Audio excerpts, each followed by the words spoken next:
آئیے آج برطانوی ہندوستان کے ایک خاص دور کو دیکھتے ہیں۔ یہ وہ وقت تھا جب مذہبی معاملات کافی نازک تھے اور کبھی کبھی آپ جانتے ہیں اشتعال انگیز چیزیں بھی چھپ جاتی تھی۔ جی بالکل، ایک بہت ہی حساس دور تھا وہ۔ اور آج ہماری توجہ رہے گی پنجاب کے حالات پر، اور خاص طور پر کہ احمدیہ جماعت نے اس وقت کیا رد عمل دکھایا۔ جی ہاں، ہماری معلومات کا جو مول ماخذ ہے وہ الحکم اخبار کی ویب سائٹ پر موجود مکرم آصف محمود باسط صاحب کا ایک مضمون ہے۔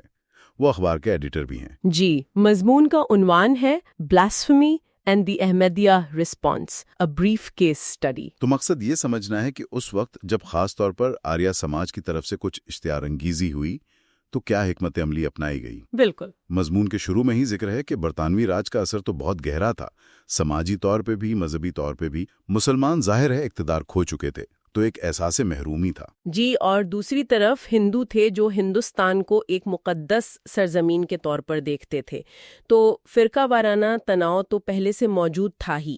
اور پنجاب تو ویسے بھی کئی مذاہب کا گھر تھا۔ بالکل، اور اسی ماحول میں پھر آریہ سماج تحریک سامنے آئی۔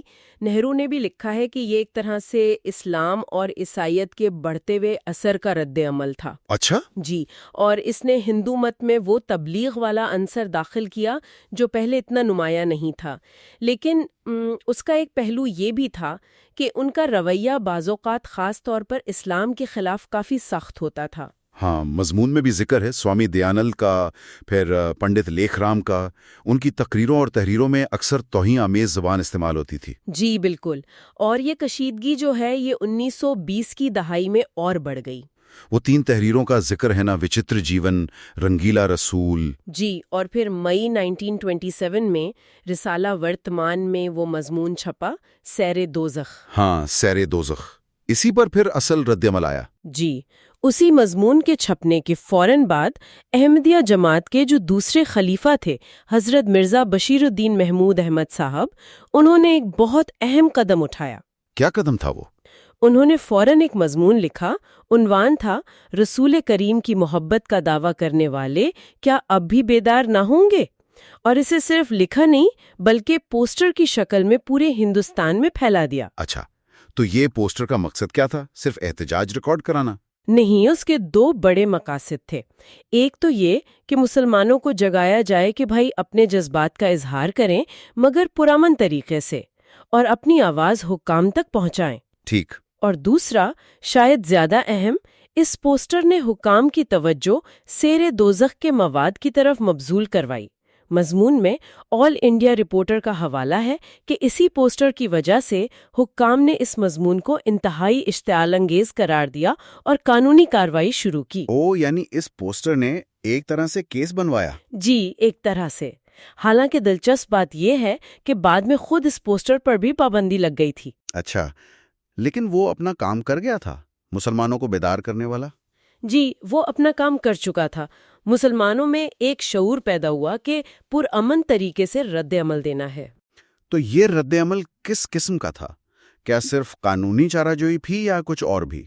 نہیں، یہ اس سے کہیں زیادہ تھا۔ حضرت خلیفۃ المسیح الثانی نے بہت واضح طور پر کہا کہ تشدد بالکل نہیں کرنا۔ انہوں نے صحابہ کرام رضی اللہ تعالی عنہم کی مثال دی کہ کس طرح انہوں نے مشکلات کے باوجود اسلام کا وقار بلند رکھا۔ تو پھر عملی طور پر کیا کرنے کو کہا؟ 2-3 باتیں اہم تھیں۔ ایک تو یہ کہ غصے میں آ کر کوئی غلط قدم نہ اٹھائیں۔ دوسرا، انہوں نے ایک معاشی پہلو بھی سامنے رکھا۔ معاشی پہلو؟ وہ کیا تھا؟ انہوں نے کہا کہ مسلمان تاجروں کو ہندو تاجروں پر ترجیح دیں۔ اسے بائیکاٹ کا نام نہیں دیا، یہ بہت اہم ہے، بلکہ ترجیح کہا۔ اچھا، ترجیح یعنی ایک مثبت قدم۔ جی بالکل، مقصد یہ تھا کہ مسلمان معاشی طور پر مضبوط ہوں تو ان کی بات میں وزن پیدا ہو۔ اور تیسرا، انہوں نے کہا کہ اسلام کی جو اصل تعلیمات ہیں، جو امن اور محبت کی تعلیمات ہیں، انہیں زیادہ سے زیادہ پھیلاؤ تاکہ جو غلط فہمیاں ہیں وہ دور ہوں۔ یعنی کثیر الجہتی حکمت عملی تھی، قانونی، پرامن احتجاج، معاشی خود انحصاری اور علمی جواب۔ بالکل، خیال یہ تھا کہ اگر مسلمان متحد ہوں، معاشی طور پر مضبوط ہوں اور اپنے دین کی صحیح تصویر پیش کریں تو حکومت بھی ان کی آواز کو نظر انداز نہیں کر سکے گی۔ اور پھر اس کیس کا کیا بنا؟ سیر دوزخ والے معاملے کا؟ عدالت نے آخرکار ان اقتباسات کا نوٹس لیا جو حضرت خلیفۃ المسیح کے پوسٹر میں نمایاں کیے گئے تھے۔ انہیں قابل سزا پایا گیا۔ سزا کیا ہوئی؟ 6 اگست 1927 کو فیصلہ آیا۔ جو مصنف تھے دیوی شرن شرما، انہیں 1 سال قید اور جرمانہ ہوا، اور جو پبلشر تھے گیان چند پاٹھک، انہیں 6 ماہ قید اور جرمانے کی سزا ہوئی۔ تو یہ احمدیہ جماعت کی حکمت عملی کامیاب رہی قانونی طور پر بھی؟ جی، قانونی طور پر بھی اور عوامی شعور بیدار کرنے کے لحاظ سے بھی۔ تو اگر ہم اس پورے واقعے کو سمیٹیں تو یہ ایک مثال ہے کہ کیسے شدید اشتعال انگیزی کے جواب میں بھی تشدد کا راستہ اختیار کرنے کے بجائے ایک زیادہ تعمیری اور پرامن راستہ اپنایا جا سکتا ہے۔ بالکل، قانونی چارہ جوئی، کمیونٹی کو منظم کرنا، معاشی حکمت عملی اور اپنے پیغام کو مثبت انداز میں پھیلانا، یہ سب اس رد عمل کا حصہ تھے۔ یہ صرف غصے کا اظہار نہیں تھا، بلکہ ایک سوچا سمجھا منصوبہ تھا۔ یہ تو ایک تاریخی جائزہ ہو گیا۔ اب اگر ہم آج کے دور کو دیکھیں، یہ ڈیجیٹل زمانہ ہے جہاں کوئی بھی بات، صحیح یا غلط، نفرت انگیز مواد سیکنڈوں میں پھیل جاتا ہے۔ جی ہاں، آج چیلنجز اور بھی زیادہ ہیں۔ تو اس پرانی حکمت عملی سے، یعنی پرامن رہنا، قانونی راستہ اختیار کرنا، اپنی بات کو دلیل سے رکھنا، اپنی کمیونٹی کو منظم کرنا، کیا آج کے دور کے لیے کوئی سبق ملتا ہے؟ کیا یہ آج بھی اتنا ہی مؤثر ہو سکتا ہے؟ میرے خیال میں یہ سوال بہت اہم ہے۔